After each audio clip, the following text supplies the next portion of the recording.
यदि तपाईँ अङ्ग्रेजी महिनाको 1 तारिक, 10 तारिक, 19 तारिक र 28 तारिक जन्मिनु भएको छ भने तपाईँ सूर्यबाट प्रभावित हुनुहुन्छ। तपाईँको बडी, तपाईँको काम गराइ, तपाईँको स्वभाव चाहिँ सूर्यको जस्तो तेज खालके हुन्छ अनि एकदमै लिडरसिप खालके क्वालिटी हुन्छ। त्यो पछाडि बसेर सुन्ने अथवा त्यो ब्याक बेन्चर भएर बस्ने टाइपको होइन, अगाडि बढेर लिड गर्ने खालके स्वभाव हुन्छ तपाईँको।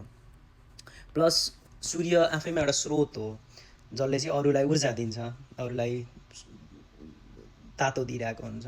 सो त्यस्तै तपाईँले पनि तपाईँको घर परिवारलाई तपाईँको माध्यमबाट जो उनीहरूको टेक केयर गरिराख्नु भएको हुन्छ। एक हिसाबले भन्दाखेरि घरमुली जस्तो स्वभाव हुन्छ तपाईँको।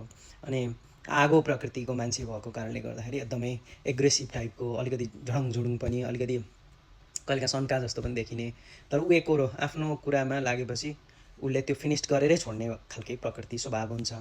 अनि कुनै काम अरू मान्छेहरूले ल्याङल्याङ गरेको देख्दा पनि सहनै सक्दैन क्या। त्यो गएर फ्याटफुट गरिदिउँ, सक्दिउँ, पड्याङपुडुङ त्यो नराखौँ जस्तो खालके स्वभाव हुन्छ। मेन भनेको चाहिँ लिडरसिप, एकदम लिडर खालके क्वालिटी हुन्छ। प्लस आगो तत्त्व भएकोले गर्दाखेरि एकदम फिजिकल वर्क, बढी परिश्रम, हार्ड वर्क गर्ने खालके स्वभावको हुनुहुन्छ।